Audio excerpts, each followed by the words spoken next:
La verdad que la histología renal es compleja, ¿eh? Así que bueno, y es importante. Así que piensen que esto hay que entenderlo, ¿eh? Hay que entenderlo bien. Bueno, obviamente porque hay que saberlo. Muy bien, bueno, pueden ver, ¿no? La presentación. Perfecto, Mari. Bueno, vamos a ir a lo importante, básicamente, ¿sí? Bueno, a ver, cuando hablamos de la histología nos tenemos que centrar en lo que es el tejido del órgano. Cris hoy les había hablado que el riñón tiene una cápsula de tejido conectivo y un parénquima. Nosotros nos vamos a dedicar más que nada a la descripción de ese parénquima, de ese tejido que corresponde al riñón y que es lo funcional, el tejido funcional del órgano. Bueno, ya sabemos que el sistema va a estar formado por riñones, uréteres, vejiga y uretra, como ya los describieron antes. Ahora nos vamos a centrar básicamente en el riñón, porque ustedes estuvieron hablando de todas las funciones que cumple el riñón, como la eliminación de desechos, la regulación del equilibrio hidroelectrolítico, ¿sí? Tiene que ver también con la regulación de la presión arterial, ¿eh? También tiene que ver con, bueno, la regulación del equilibrio ácido-base, ¿sí? Activa hormonas, como por ejemplo la vitamina D, tiene función endocrina, secreta la eritropoyetina, o sea, es un órgano importante por todas las funciones que cumple. Bueno, acá están las funciones. Yo avanzo, pero cualquier cosa que no entiendan o que no haya quedado claro, me van diciendo. ¿Sí? ¿Por qué es importante todas las funciones que cumple el riñón? Porque después van a estudiar ustedes que cuando ustedes vean un paciente que tiene insuficiencia renal, ¿eh? Va a tener alteraciones en varias funciones. ¿Eh? Pero ustedes piensen que el riñón, la principal función que tiene es la de eliminar desechos. O sea, filtrar, como habíamos dicho antes, filtrar el plasma de la sangre para sacar de ese plasma los desechos. El riñón siempre busca realizar esa función a costa de cualquier otra. Pero bueno, si hay una insuficiencia renal, básicamente no se puede realizar esta función ni ninguna de las demás. Y los desechos metabólicos se van acumulando en la sangre y son tóxicos. Pueden provocar la muerte de la persona. Por eso son tan importantes, son órganos vitales. Por suerte tenemos dos, con uno podríamos vivir. Bien, entonces, cuando vemos la estructura macroscópica del riñón, como ya habían nombrado anteriormente, tiene una cápsula de tejido conectivo y un parénquima, o sea, el tejido que está adentro. Ese parénquima está dividido en dos partes, en una corteza y en una médula. Es lo que se puede ver a simple vista. A simple vista yo puedo ver en el riñón como dos tejidos distintos o dos partes distintas que tienen que ver con la corteza, ¿sí? Y estas pirámides, que son las que corresponden a la médula. Después, como les explicó Cris, cada pirámide desemboca en un cáliz y así se va recolectando la orina que se va formando, bueno, para almacenarse en la vejiga y obviamente después eliminarse al exterior. Pero lo que vamos a ver ahora es dónde se forma la orina, ¿sí? Son estructuras microscópicas que tienen que ver, bueno, con este filtrado del plasma de la sangre y la extracción, bueno, de un montón de componentes que están en el plasma que obviamente tenemos que eliminar, ¿sí?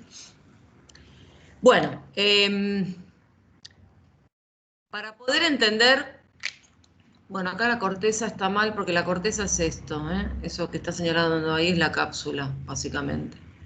Pero bueno, corteza y médula ya lo nombramos, ¿sí? Estas pirámides se llaman pirámides de Malpighi o pirámides renales, ¿sí? Entre medio de las pirámides hay una parte de extensión de la corteza que se mete hacia adentro, eso se llaman columnas, columnas renales o columnas de Bertin. Sigue siendo corteza, pero está como invadiendo la médula. Y consideramos un lóbulo renal, a una pirámide que corresponde a la médula y toda la parte de corteza que tiene alrededor. Eso sería un lóbulo renal. Un riñón más o menos tiene entre 8 y 10 lóbulos, 8 o 12 lóbulos. Ay, me esperan un segundo que mi gato está llorando. ¿Qué pasa? Nada. ¿Qué pasa? Entra. Bueno, silencio, ¿eh? Shh. Perdón. Buah. Bueno, ¿se va entendiendo hasta acá?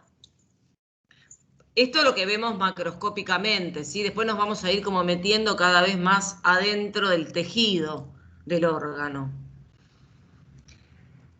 Bien. Bueno, la irrigación del riñón es bastante particular, porque, bueno, tiene un sistema, podríamos decirlo que es un sistema porta, donde la irrigación no cumple las reglas generales de la circulación. Porque, ¿qué es lo que pasa? Entra la arteria renal, ¿sí? Y se empieza a dividir, ¿sí? Bueno, se divide en una anterior, en una posterior, y después se va dividiendo en arterias interlobares, o sea, entre los lóbulos.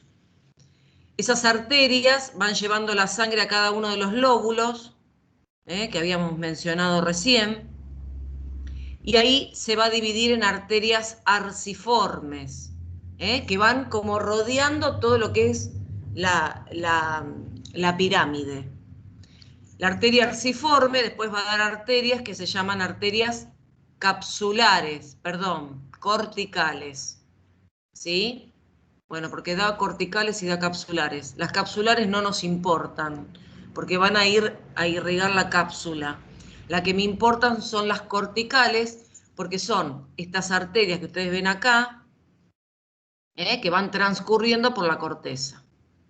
Estas son las interlobulares, estas son las arciformes porque tienen así como forma de arco, ¿sí? Y estas que van transcurriendo por la corteza son justamente las corticales. De las arterias corticales van a salir arteriolas, que se llaman arteriolas aferentes. Esas arteriolas aferentes, ¿sí? Es la que ahora vamos a describir en lo que es la zona, ¿sí?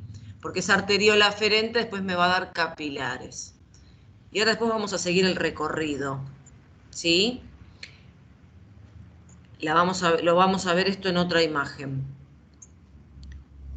¿Hasta acá vamos bien? O sea, la arteria renal entró, va a llevar sangre, por supuesto sangre que proviene de la arteria aorta, se va a empezar a ramificar, hasta formar lo que son las arteriolas aferentes, ¿sí?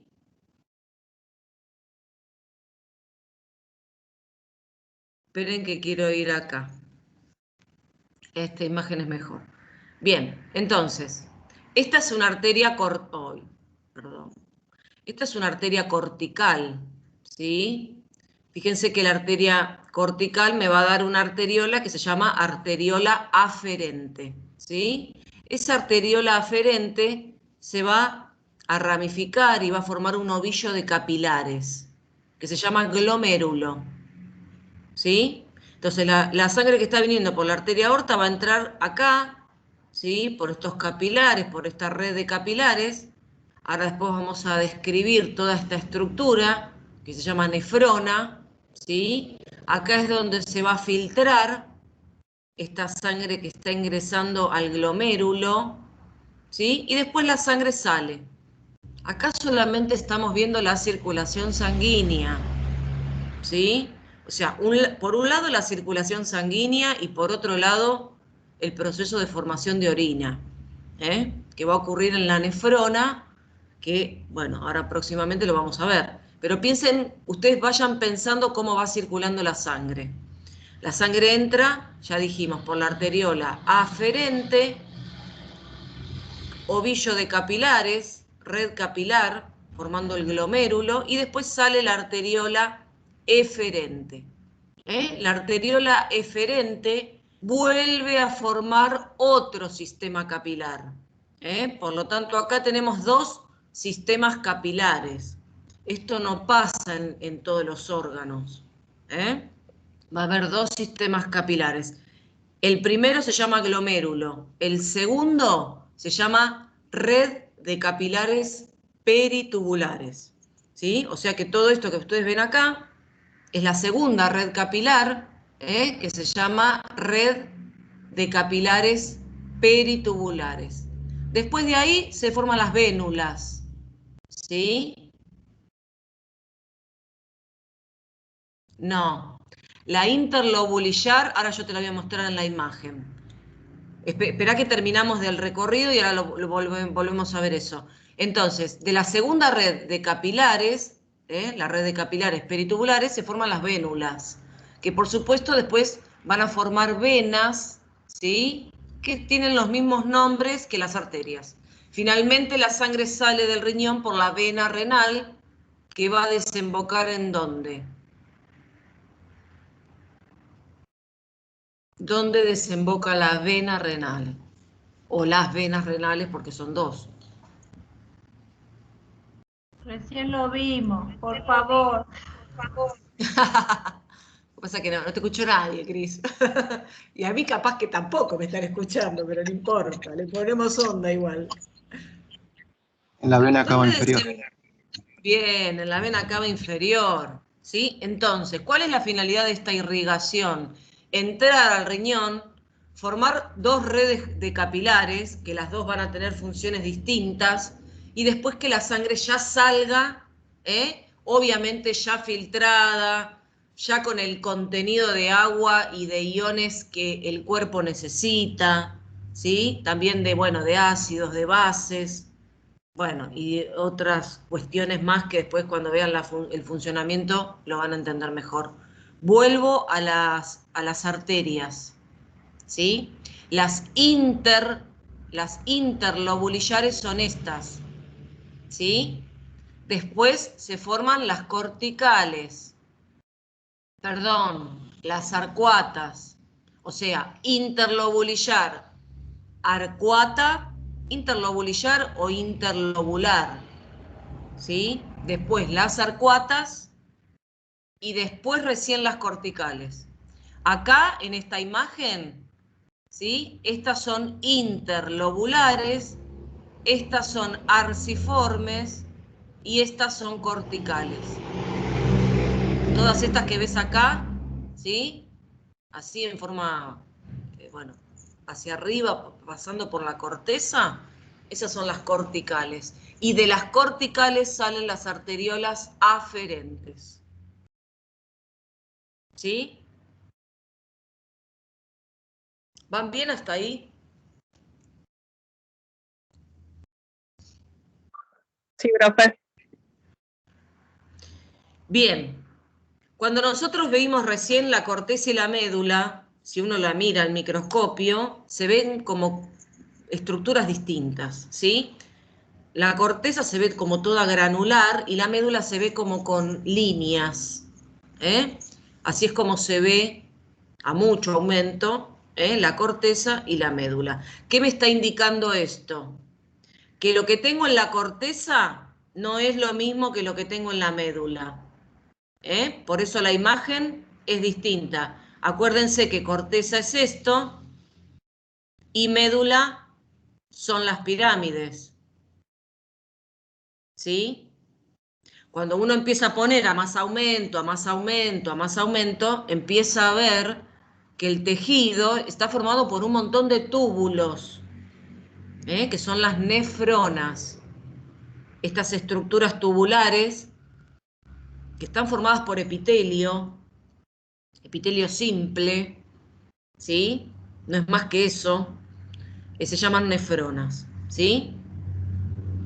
Ahora después vamos a ver qué parte de la nefrona, una vez que describimos la nefrona, vemos qué parte está ubicada en la corteza y qué parte se ubica en la médula. ¿Sí? Vamos a la nefrona. Ya les digo, es un tubo microscópico que está todo formado, sus paredes, por un epitelio simple. Después vamos a ver que en algunas partes es cúbico, en otras partes es plano, pero no es más que eso. ¿Sí? La primera parte de la nefrona, la que está rodeando al glomérulo, es decir, la que está rodeando el ovillo de capilares, se llama cápsula de Bowman. ¿Sí? Esa cápsula de Bowman es como una copita que está rodeando al glomérulo. El glomérulo más la cápsula de Bowman es lo que se llama corpúsculo renal. El corpúsculo tiene glomérulo y tiene cápsula de Bowman, ¿sí? Y después se forma todo el sistema tubular. El sistema tubular, hay un primer túbulo que está plegado, ¿sí? Se llama túbulo contorneado proximal, ¿sí? Túbulo contorneado proximal. Acuérdense que proximal está más cerca del corpúsculo, ¿sí? Y después se forma un túbulo recto que tiene forma de U, que se llama asa de Henle, ¿sí? El túbulo en U tiene una porción descendente y una porción ascendente. Obviamente por la circulación que va siguiendo el líquido, ¿sí? Que se fue filtrando en el corpúsculo, ¿sí? Acá se va filtrando plasma, que va pasando a la cápsula de Bowman, y después el líquido va circulando por todo el sistema tubular. Por supuesto, acá desciende y acá vuelve a subir. Por eso esta es la rama ascendente del asa de Henle.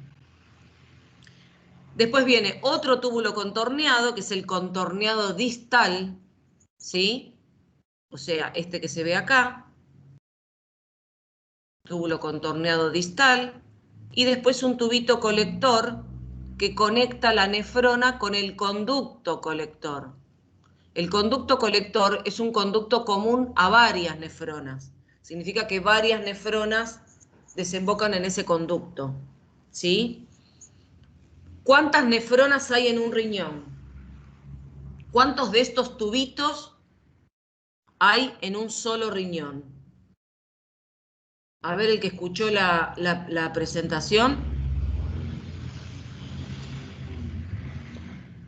Muchos. Muchos, muy bien, excelente. Muchos, exacto. Hay como millones, Hay como 1.800.000 de estos tubitos en un riñón, ¿sí?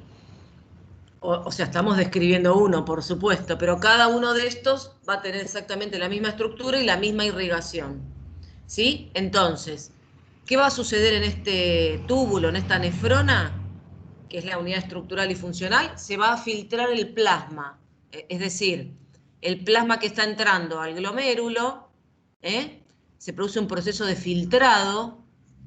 Piensen que filtrar es como cuando voy colando los fideos, pasa líquido con todas sustancias disueltas, pero los fideos me quedan en el colador, básicamente. Bueno, acá pasa más o menos lo mismo. Los glóbulos rojos de la sangre, los glóbulos blancos, las plaquetas, las proteínas, todo lo que sea de tamaño, ¿sí?, considerable, no se va a poder filtrar.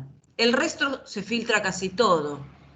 Se filtra el agua, se filtran los iones, se filtra glucosa, se filtran aminoácidos, sustancias de pequeño tamaño, pueden pasar a través de esta cápsula y obviamente entrar en el sistema tubular. Por supuesto, después va a haber un procesamiento de ese filtrado. Algunas sustancias se van a reabsorber, otras se van a secretar para poder eliminarlas, digamos, la secreción se hace generalmente en forma activa, Pero bueno, lo que me queda finalmente es la orina, O sea, la orina se va a formar acá, cuando ya todo el filtrado recorrió toda la nefrona. La orina es el resultado, ¿sí? El resultado de todos los procesos que van ocurriendo en estos túbulos. Por eso también tenemos un sistema de capilares alrededor de los túbulos para que, si fuera necesario, se reabsorbe alguna sustancia, como por ejemplo la glucosa, los aminoácidos, que no los vamos a eliminar nunca por la orina. En condiciones normales nunca hay ni glucosa, ni aminoácidos, ni proteínas en orina, ¿sí? Esto es porque la nefrona, bueno, controla eso. No permite que esas sustancias pasen a la orina. Y sí se va a eliminar, bueno, aquello que esté en exceso o lo que sea tóxico. ¿Sí? ¿Hasta acá vamos bien?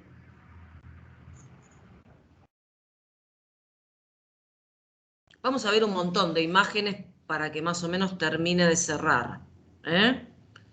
Pero ustedes siempre piensen, una cosa es la circulación de la sangre y otra cosa es la circulación del filtrado. Acá se filtra un líquido que se llama justamente filtrado glomerular y después ese filtrado va circulando por los túbulos. En cada túbulo va a sufrir un procesamiento diferente. A ver, separo, ¿sí? Ahora, después hay sustancias que del túbulo, de la luz tubular, de la nefrona, pasan nuevamente a la sangre. Ahí se puede hacer una reabsorción, ¿sí? Pero siempre piensen en eso, por dónde va la sangre y por dónde va el filtrado que se va originando en el corpúsculo renal. Bueno, hay nefronas cortas y hay nefronas largas, ¿sí? Esto tiene que ver con la ubicación que tiene la nefrona en la corteza y en la médula. Vamos a esta imagen o a la otra que es lo mismo. Hay muchos conductos colectores, sí, por supuesto que hay. Las nefronas desembocan, ¿sí? Esto es un túbulo, esto es un conducto colector, ¿sí? Y muchas nefronas, fíjate que ahí no están todas dibujadas, pero desembocan un montón de nefronas en un conducto colector, ¿sí? Esto es el conducto colector. Y esta es la nefrona, con cada una de sus partes, con corpúsculo, túbulo contorneado proximal, asa de Henle y túbulo contorneado distal que desemboca en el túbulo colector. ¿Sí? Ahora, fíjense que todo lo que es corpúsculo renal, o sea, cápsula de Bowman y glomérulos, está en la corteza, junto con todos los contorneados, ya sea proximal o distal, y alguna que otra partecita del asa de Henle. Fíjense que el asa de Henle tiene partes gruesas y partes delgadas. Bueno, en la corteza puede llegar a haber alguna que otra parte de asa de Henle gruesa. ¿Sí? Ahora, en la médula, ¿qué es esto? Esta pirámide. En la médula siempre van a estar ubicadas las asas de Henle, con su parte gruesa y su parte delgada, y los conductos colectores. Hay nefronas largas y nefronas cortas. Estas se llaman corticales y estas se llaman yuxtamedulares. ¿Por qué? Porque son largas y su asa de Henle llega hasta la profundidad de la médula, o sea, hasta la profundidad de la pirámide, casi hasta el vértice. ¿Dónde desembocaba el vértice de la pirámide?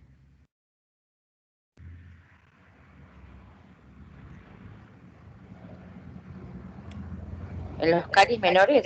Muy bien, en los cáliz menores. Y fíjense que todos los túbulos colectores, perdón, los conductos colectores, todos van a desembocar en el vértice de la pirámide que se llama papila. Entonces, todo lo que se fue formando acá y la orina que se va formando, termina drenando por estos agujeritos en el vértice de la pirámide y todo va cayendo a los cálices. Cálices menores, cálices mayores, pelvis, uréter, etc. Y la orina después se va a eliminar al exterior. ¿Sí? O sea, las nefronas funcionan continuamente produciendo orina. No descansan nunca. ¿Sí? Profe, ¿puede repetir el nombre del asa de Sí. gente en el largo y corto? No, en realidad las nefronas tienen nombre distinto. Esta se llama cortical y esta se llama yuxtamedular. Creo que acá están los nombres. A ver, acá. ¿Sí? Nefrona cortical es cortita. El asa de Henle apenitas entra en la médula, en la pirámide. En cambio, las yuxtamedulares tienen asas largas, ¿sí? Que van a meterse mucho más adentro de lo que es la pirámide. Junto, por supuesto, con los conductos colectores. Traten de interpretar las imágenes. Los que escucharon la clase, ¿por qué hay nefronas cortas y por qué hay nefronas largas?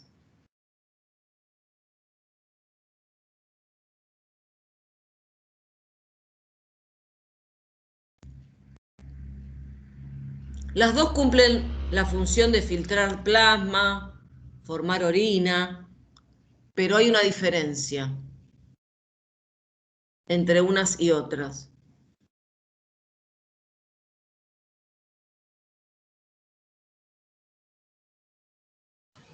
Profe, ¿puede ser que una esté en la corteza y otra en la médula? Sí, bueno, en realidad siempre una parte de la nefrona va a estar en la corteza, ¿sí? No es que la nefrona yuxtamedular está en la médula. Lo único que tiene en la médula es el asa de Henle, ¿eh? Pero el resto está siempre en la corteza. La corteza siempre va a tener corpúsculos y túbulos contorneados, ¿sí? Pero hay una diferencia funcional en estas nefronas. ¿Vieron cuando nos levantamos a la mañana? ¿Cómo hacemos la orina? Más fuerte, más amarilla. Claro, más concentrada, ¿sí? O cuando estamos deshidratados, hacemos la orina, ¿eh? Ahora te digo lo que son los rayos medulares. Ahora te muestro una imagen y te muestro. Las nefronas de asa larga, las yuxtamedulares, lo que hacen es tener esa capacidad para concentrar o diluir la orina y eliminar más o menos agua del cuerpo. Las dos hacen lo mismo, las dos producen orina, pero las de...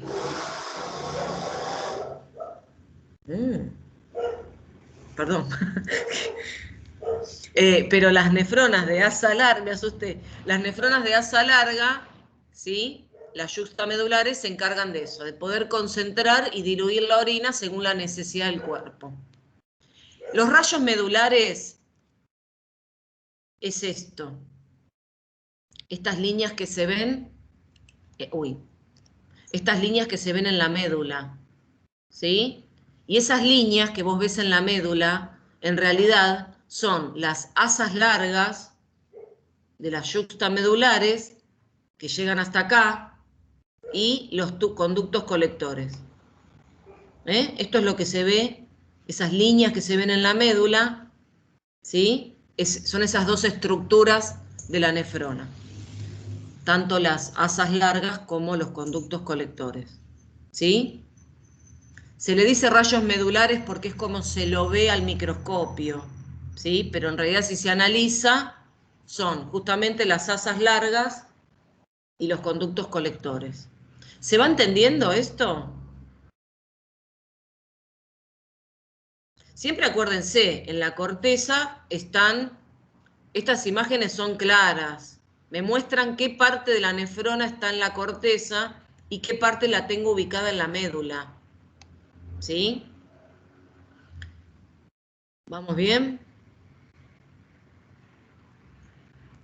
Ahora, si la nefrona es de asa larga, ¿sí? Tiene, bueno, el sistema capilar del glomérulo, tiene el sistema capilar peritubular, pero además el sistema de capilares peritubulares forma unos vasos que van rodeando a las asas largas, se llaman vasos rectos, ¿sí? Estas no lo tienen. Estas solamente tienen el sistema de capilares peritubulares.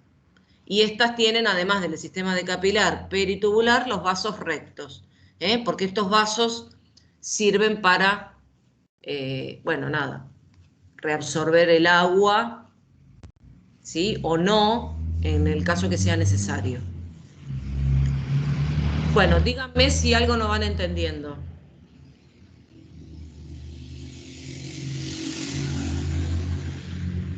Entonces, en estas nefronas va a ocurrir un proceso de filtración, ¿sí? Que ocurre en el corpúsculo. Filtración implica que hay sustancias que del plasma van a pasar a la cápsula de Bowman. Fíjense que la cápsula de Bowman tiene como un espacio, ¿sí? En donde cae el filtrado. Y después de ahí el filtrado empieza a recorrer el sistema tubular, ¿sí? Mientras va recorriendo el sistema tubular, ocurren otros dos procesos. Hay reabsorción de sustancias, es decir, va a haber sustancias que van circulando por el sistema tubular, pero vuelven a la sangre, o sea, hay que recuperarlas, como la glucosa, los aminoácidos, y hay también procesos de secreción. Eso significa que sustancias que hayan quedado en la sangre, ¿sí? Van a pasar forzosamente al sistema tubular, justamente para ser eliminadas, ¿sí? Pasa con el potasio, pasa con los protones hidrógeno, se secretan. Son 3 de los procesos que ocurren a lo largo de estas nefronas que me van a dar como resultado la formación de la orina. Obviamente que si alguno de los procesos no se hace correctamente, la orina va a salir con algunas alteraciones. Profe, Sí. en esta parte es importante saber cuáles sustancias son secretadas y cuáles son reabsorbidas, o no es importante. Yo creo que es importante saberlo para entenderlo, ¿sí? No es importante saberlo ahora, porque después vas a estudiar en fisiología todas las sustancias que se filtran, todas las que se reabsorben, todas las que se secretan. Está bueno entenderlo, o sea, saberlo para entenderlo, ¿sí? Ahora vamos a ver la membrana de filtración y vamos ahí a explicar qué se filtra, qué no se filtra, ¿sí? Ok, gracias. Pero bueno, vos pensá que sustancias que el cuerpo no quiere perder, por ejemplo, como la glucosa y los aminoácidos, se van a reabsorber, ¿sí? Aparte, nunca va a haber glucosa y aminoácidos en la orina. Sin embargo, a este nivel se filtran, o sea, pasan al filtrado. Pero después el sistema tubular, ¿sí? Con los capilares peritubulares, la recupera al 100%. ¿Sí? Y después hay sustancias que, bueno, hay hormonas que van circulando por sangre, hay sustancias de desecho, que quizás no se filtraron del todo acá, pero cuando, digamos, el sistema tubular avance en el recorrido del filtrado, ¿sí? Van a pasar forzosamente de la sangre ¿cómo es? A los túbulos, para irse por la orina. Esa es la finalidad.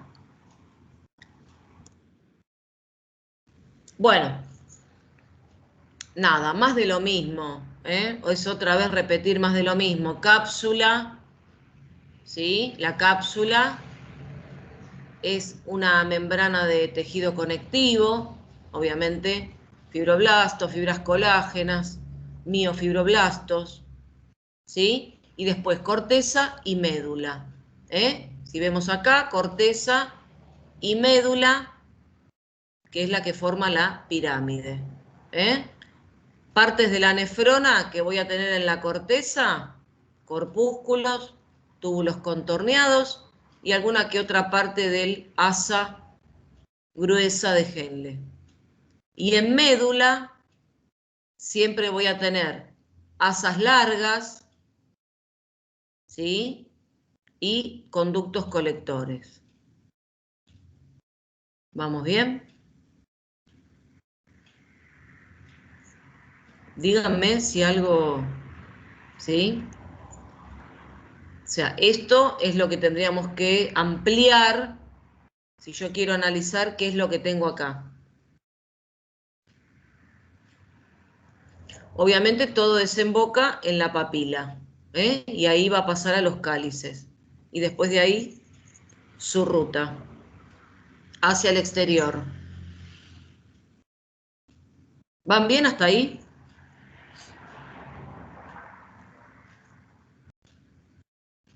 ¿Ya están cansados? Profe. Bueno, algo muy importante es esto, la membrana de filtración. Por supuesto, ¿dónde va a estar la membrana de filtración? En el corpúsculo renal. Y va a estar formada por los capilares, o sea, el ovillo de capilares, que se forma con la arteriola aferente, ovillo de capilares, arteriola eferente. La sangre entra, pasa todo por acá y sale. ¿Se entiende? Y ahí se empieza a filtrar. La cápsula de Bowman tiene una hoja que forma la pared externa y otra hoja que forma la pared interna, o sea, la hoja visceral, que reviste a cada uno de los capilares. ¿Sí? Los envuelve. Y entre la hoja visceral y la hoja parietal hay un espacio que se llama espacio de Bowman. Ahí es donde va a caer el filtrado. ¿Sí? Por eso es muy importante entender cómo está formado esto, esta membrana, por donde está circulando la sangre. Y esta membrana va a permitir que ciertas sustancias pasen al filtrado y otras no. ¿Sí? Los capilares de este glomérulo son capilares fenestrados. Son capilares bastante permeables porque tienen como poritos en la célula endotelial. Acuérdense que los capilares solamente es un epitelio simple, plano, con su membrana basal, nada más que eso, ¿sí? Y la hoja visceral está formada por unas células que se llaman podocitos, que tienen como unos pies, que justamente se llaman pedicelos, que abrazan a los capilares. Entre ambas células, o sea, entre la célula endotelial del capilar y el podocito, hay membrana basal. ¿Por qué? Porque las dos estructuras son epitelios, y siempre los epitelios se apoyan sobre una membrana basal. Voy a tener la membrana basal del endotelio del capilar y la membrana basal que le corresponde a la hoja visceral de esta cápsula de Bowman. Esta membrana tiene que estar formada así, ni más ni menos. ¿Sí? Si es más, se armó la podrida en la vereda. Si es más, no va a filtrar. Si es menos, va a filtrar demasiado. ¿Sí? Y no quiero que filtre como corresponde. Fíjense que entre una prolongación, entre un pedicelo y otro, hay como espacios, hay ranuras. Se llaman ranuras de filtración. Por ahí es donde va a pasar la sustancia desde la sangre hacia la cápsula. ¿Sí? No sé si se entiende esto.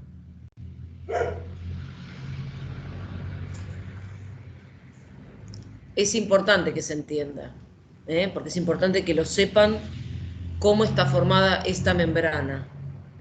O sea, va a estar formada por el endotelio fenestrado del capilar, las membranas basales de los dos epitelios y por último los podocitos, ¿sí? Que con esos pedicelos forman esas ranuras, esos espacios, que son los que van a actuar como filtro.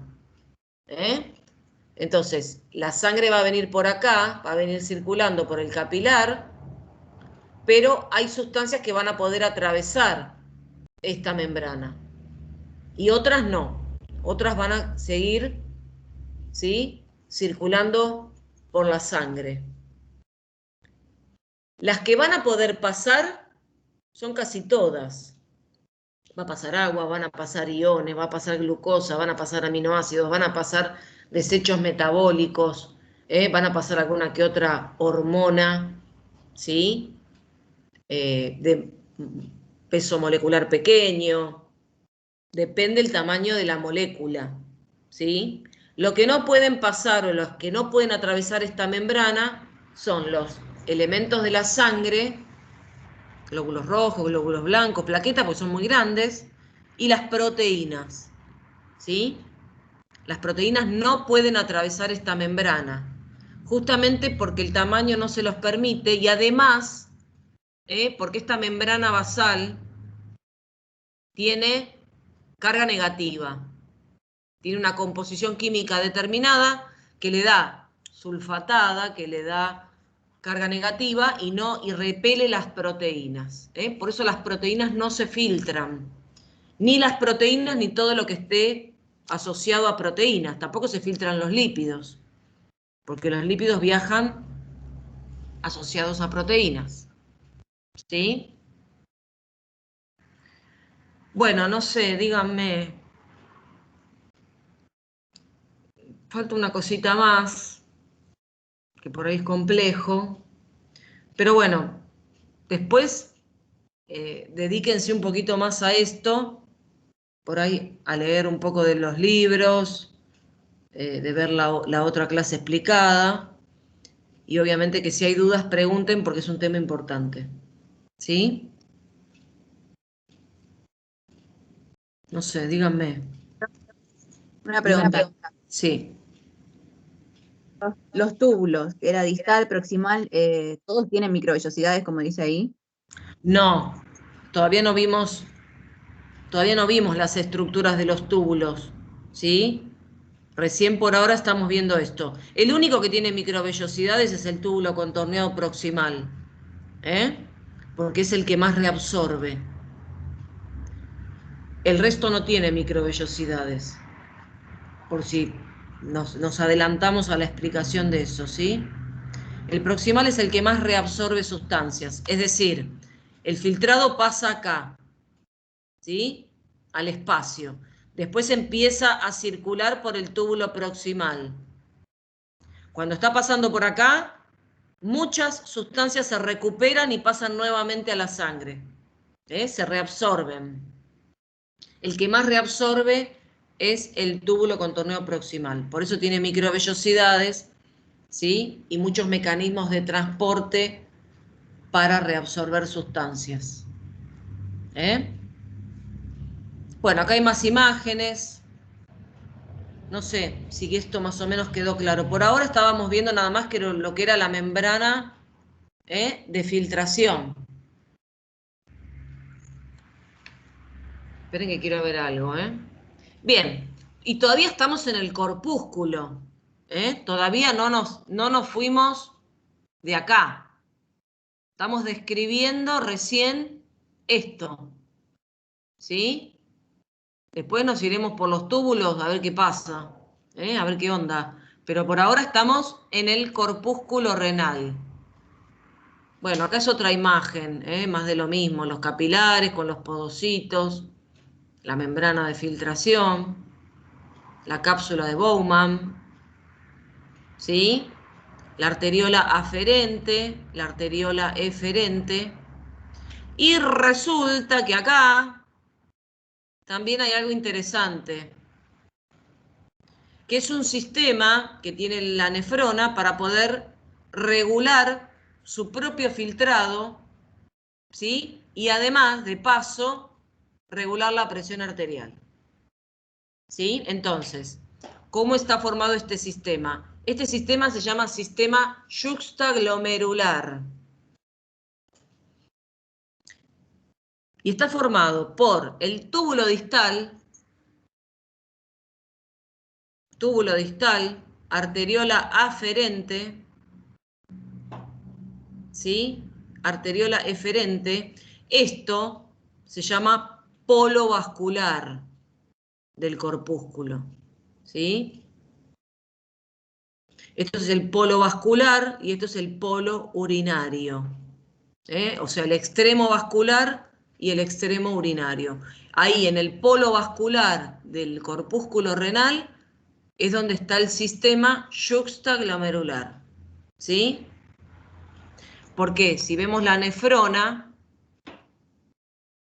si nosotros vemos la nefrona, fíjense que por el polo vascular siempre pasa un pedacito de túbulo distal. Ahí es donde está el sistema yuxtaglomerular. ¿Sí? Siempre el túbulo distal pasa cerquita del polo vascular del corpúsculo. Acá también se ve, túbulo distal, cerquita del polo vascular del corpúsculo. ¿Qué tenemos ahí? Hay varios tipos de células que van a participar, ya les dije, en regular la filtración, porque van a permitir que llegue más o menos sangre, ¿sí? Se filtre más o se filtre menos, y además regular la presión arterial. ¿Cómo está formado ese sistema? Bueno, por unas células del túbulo distal, que se llama mácula densa. Acuérdense que los túbulos tienen paredes epiteliales, ¿sí? Y esta parte justamente del epitelio se llama mácula densa, ¿sí? Esta es la arteriola aferente. En las paredes de la arteriola hay unas células que se llaman yuxtaglomerulares, ¿sí? Y después hay otras células que se llaman mesangiales, que están como de relleno entre el túbulo distal y las arteriolas. Acá también están, pero acá no las dibujaron. Las mesangiales también están entre los capilares del glomérulo. Bueno, y entonces, otra imagen más de lo mismo, arteriola aferente, túbulo distal, con su mácula densa, y las células mesangiales. Esas tres células, o esos tres tipos de células, son los que forman el sistema yuxtaglomerular. Células de la mácula densa, células yuxtaglomerulares de la arteriola aferente, y las mesangiales, ¿sí? Las que están afuera, no las que están acá, porque estas se llaman extraglomerulares. Es un lío de nombre, ¿no? Pero bueno, traten de asociar el término más o menos para acordarse. Bien, ¿cómo funciona esto? ¿Cómo funciona este sistema? ¿Sí? Las células de la mácula densa detectan cuando en el filtrado hay poco sodio, o sea, hay baja concentración de sodio. Entonces, se interpreta que el riñón está filtrando poco, ¿sí? Porque en realidad el sodio es un ion muy abundante en el plasma y obviamente se filtra. Y la mácula densa puede sensar la concentración de sodio que hay en el filtrado, ¿sí? Obviamente después que el filtrado recorrió casi todo el sistema tubular. Si hay poco sodio, entonces dice, bueno, no, estoy filtrando poco. ¿Qué es lo que va a hacer? Se van a estimular las células mesangiales, ¿sí? Y las células yuxtaglomerulares, ¿sí? A ver, el riñón dice, estoy filtrando poco, entonces interpreta que hay una baja presión arterial. Piensen que si tenemos baja la presión, el riñón va a filtrar menos, ¿sí? Si hay alta presión, el riñón filtra mucho, ¿sí? Entonces, cuando hay baja presión, este sistema funciona cuando hay baja presión. Por supuesto que si hay alta presión, no se activa, ¿eh? Pero si está baja la presión, la mácula densa detecta baja concentración de sodio, se estimulan, bueno, por mecanismos de comunicación, las yuxtaglomerulares y las mesangiales. Las yuxtaglomerulares van a secretar una hormona que se llama renina, ¿sí? Y las mesangiales lo que hacen es contraerse al contraerse, aprietan un poco más las arteriolas y aumenta la presión. ¿Me siguen o estoy hablando sola? Sí, profe, estamos Sí, acá. profe. Gracias. Con que 2 o 3 me escuchen ya está, suficiente. Muy bien. Entonces, dice producción de renina por las células yuxtaglomerulares, que en realidad son células musculares lisas de la pared de la arteriola, las yuxtaglomerulares. Por eso dice músculo liso modificado. Secretan esta hormona, renina. Acuérdense que viene del riñón. Renina. Esa renina actúa sobre una sustancia que está en la sangre que se llama angiotensinógeno y la transforma en angiotensina 1. Esto después, cuando una vez la sangre que salió del riñón, ¿sí?, se lleva la renina y la renina empieza a hacer en sangre que el angiotensinógeno se transforme en angiotensina 1. Cuando la angiotensina 1 pasa por los capilares del pulmón, se transforma en angiotensina 2. ¿Sí? Y esa angiotensina 2 ya empieza a contribuir a que aumente la presión arterial, porque es un vasoconstrictor, ¿sí? O sea, obviamente el riñón está interpretando que está la presión baja. Entonces busca la manera de restituir su propia filtración y además de aumentar la presión arterial sistémica. Obviamente la angiotensina contribuye y después cuando veamos, bueno, suprarrenales, esta angiotensina 2 estimula a la corteza suprarrenal para que secrete una hormona que se llama aldosterona. La aldosterona, por supuesto, vuelve por sangre al riñón y lo estimula para que se reabsorba sodio hacia la sangre, y al reabsorberse sodio va acompañado de agua y eso me aumenta la presión arterial. Razónenlo y piénsenlo con que esto se activó en un momento en el que la presión arterial estaba disminuida.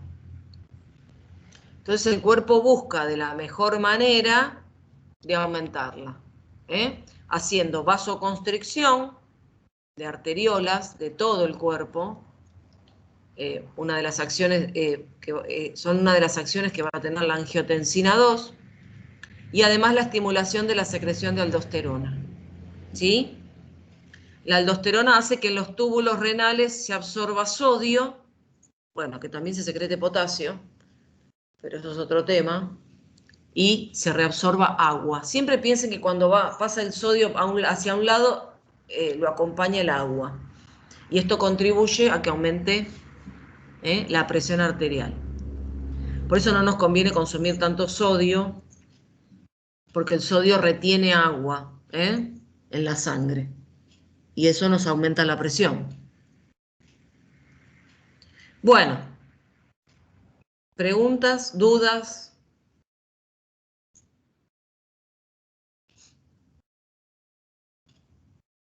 Díganme, ya nos fuimos del corpúsculo, ya terminamos todo lo que tiene que ver con el corpúsculo renal y ahora vamos al sistema tubular, que ya les dije, es todo un sistema formado por túbulos, con un epitelio simple. En el túbulo proximal, ¿sí? Bueno, en el túbulo proximal, en las asas gruesas y en el distal, el epitelio es cúbico, simple cúbico, ¿sí? Ya después en el túbulo colector y en los conductos colectores, el epitelio ya es un poco más alto, tirando a un cilíndrico. Y en las asas delgadas, y obviamente en lo que era la cápsula de Bowman, el epitelio es plano, simple plano. El que tiene más particularidades es el del contorneado proximal, porque es el túbulo que más reabsorbe, por eso las superficies apicales de las células tienen muchas microvellosidades, ¿sí? También muchas mitocondrias, porque bueno, acá hay muchos mecanismos de transporte, sobre todo activos, que gastan energía. Piensen que lo que va circulando por el túbulo hay que reabsorberlo, devolverlo a la sangre, y bueno, por ese motivo hay muchos mecanismos de transporte. ¿Sí? Bueno, quizás en la clase explicada tienen más detalles. Estamos viendo así como rápidamente algunos detalles, ¿sí? Algunas características importantes. Bueno, hasta acá todo lo que tiene que ver con la nefrona, ¿sí? Acá hay imágenes histológicas de la papila, ¿sí? Donde desembocan todos los tubitos, todos los conductos colectores. Y a partir de acá, de los cálices menores, cálices mayores, empieza a aparecer un epitelio que se llama epitelio de transición, ese que habíamos estudiado al principio, que habíamos dicho que estaba en las vías urinarias. Por supuesto, el epitelio de transición va a estar en los cálices, en todo lo que es la vía urinaria, ¿sí? Porque piensen que toda la orina que se forma, ¿sí?, cae acá en los cálices. Y después de ahí, obviamente, va a circular. Y eso va a formar parte de lo que es la vía urinaria. Y a partir de ahí ya tenemos lo que es el epitelio de transición. ¿Sí? ¿Se acuerdan de eso que lo habíamos visto? Bueno, cuando vimos epitelios. ¿Sí?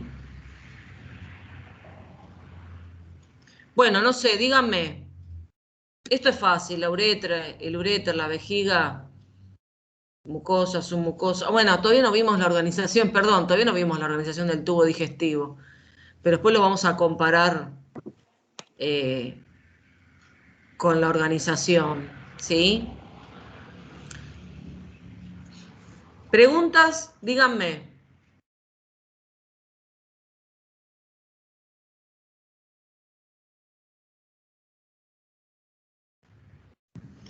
Iba a ser un chiste, iba a decir me.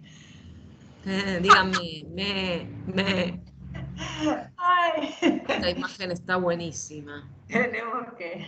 Ah, sí, es verdad. Está el epitelio de transición, ¿sí?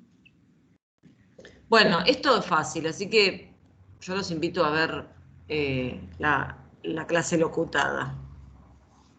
Así no le sacamos protagonismo a las clases locutadas. ¿Qué opinan? Digan algo. No dicen nada. Hasta ahora se entendió, profe, pero son muchos nombres. Tengo la Sí. cabeza quemada. Claro, por eso traten de no dejarlo pasar mucho tiempo para no olvidarse. ¿Sí? Sobre todo este tema que tiene tantos nombres. Yuxtaglomerulares, yuxtamedulares, corticales, ¿sí? Túbulo contorneo proximal, distal, mácula densa, o sea, infinidad de nombres.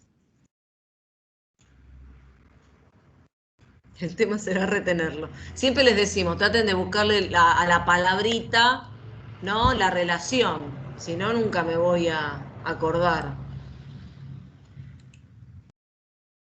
No es imposible, así que